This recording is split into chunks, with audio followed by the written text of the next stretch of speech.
Hi guys, back here, new microphone.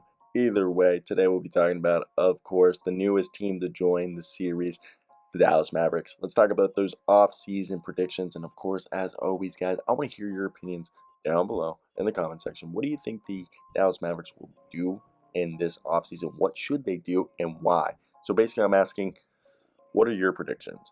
Why will the Dallas Mavericks do it? How will they do it?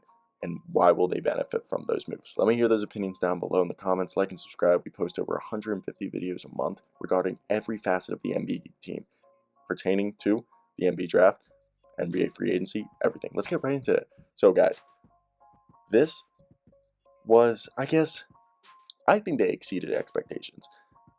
On my daily radio show, well, that'll be radio show, daily internet show, we were talking about my co-host Jackson Elstro, aka Will Upton, said that the Mavericks are kind of disappointed how their season ended.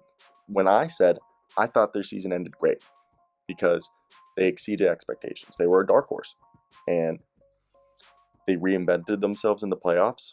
And yeah, he said it was a disappointment because you beat the number one seed, and then you couldn't beat the next team who weren't the best team in the playoffs by seeding. But we'd have to say that the Warriors are the best team in the playoffs, and they're probably going to win it. But let's talk about this. Look, Jason Kidd was a great hiring. He led the team to make internal improvements. Literally, he taught the team how to rebound. They went from being the 21st best defense to the 7th best defense this season, and at times they were literally the best defense in the league. So how do we build off of this season? Because they won't have the cap space, and they might not have anything in the foreseeable future. And this is largely thanks to the max extension kicking in for Luka Doncic. Also, Jalen Brunson will be retained. Mark Cuban has announced that. He literally said in an interview with Mark Stein that Mark Cuban said he wants to play here, we want him, and we can pay him the most. So he's going to be making between $20 to $25 million, and he bounced back and he had a great year, and I think they should keep it. Now, the Mavericks made one of the most surprising moves at February's deadline when they traded Kristaps Porzingis for Spencer Dinwiddie and Davis Bertans. And at first you were like, why would they do that? But it worked out because splitting Porzingis into two smaller mid-sized contracts, you could say, was kind of a consolidation for them, because you could argue in the future they could move Davis Bertans' contract to a team like the Thunder if they attach a pick to it, if they really wanted to make cap space. And there could be a mutual interest between the Mavericks and Rudy Gobert, according to Tim McMahon of ESPN, if the Jazz do decide to make significant changes this offseason. Though, look, the Mavericks this year have, I believe it is, I'm going to pull it up right here. I know they have a draft pick, and I honestly think somebody that they should look at drafting. I have a few guys. Marjon Beauchamp would be a great guy, great signing for them. The 26, they're going to have the options of guys like Nikola Jovic, and Walker Kessler could fall down there. I think Nikola Jovic or Marjon Beauchamp and Jake LaRabia are their three best choices, but if Walker Kessler is in the area, I could see him taking them. Now, let's talk about the rest of the stuff. Kind of sucks that my recording cut out.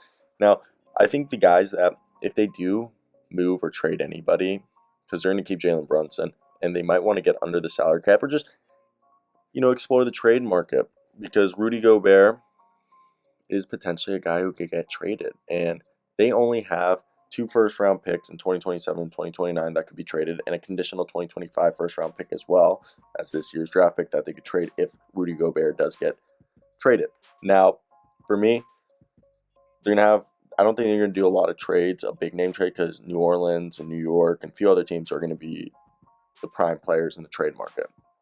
I personally think you're going to have to look at guys like Tim Hardaway Jr., Davis Bertans, Dwight Powell, maybe Kleba because his contract is not guaranteed, Boban Marjanovic, and Sterling Brown and Trey Burke. Okay? That's what? Sterling Brown, Trey Burke, Dwight Powell, Boban, Tim Hardaway, and Davis Bertans. That's like 6 guys you can move. And I think when you look at that, you look at those 6 guys, and you're like, why would you move those guys? Because Sterling Brown, Boban, first off, don't really play. Boban's a cheerleader. He's great. And Trey Burke doesn't really play anymore. He's a player option that he's probably going to take. So if you move those guys, you could potentially use that contract to bring in a two-way guy.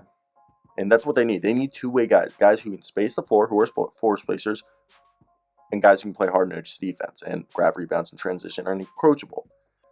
There is the type of player. Basically, they want guys who can fit alongside Reggie Bullock and Dorian Finney-Smith. And those guys need to be similar skill sets as those players because they need to fit alongside the combination or the trio of next year, which will be Luka Doncic, Jalen Brunson, and Spencer Dinwiddie running the guard position. And I think they'll keep Frank Ntilikina because they like his defense. I think they'll keep Josh Green because he had some moments where he looked good. And now, Tony Snell, in theory, for a minimum contract, would be a good guy to bring off the bench. But you want to bring in other two-way players. I really think Terrence Ross would be really cool if they could bring in Terrence Ross from the Orlando Magic. I think he would make this team just jump. But that's basically it. So there you go.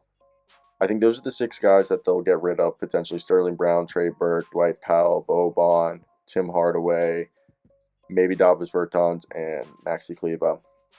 They need more two-way, floor spacing, defensive, rebounding, transition guys that can guard 1 through 4. Because they're not going to go with a prototypical center. Like, they'll have a center, but they kind of want to do what the Warriors and Clippers do. That's what I think they're going to do.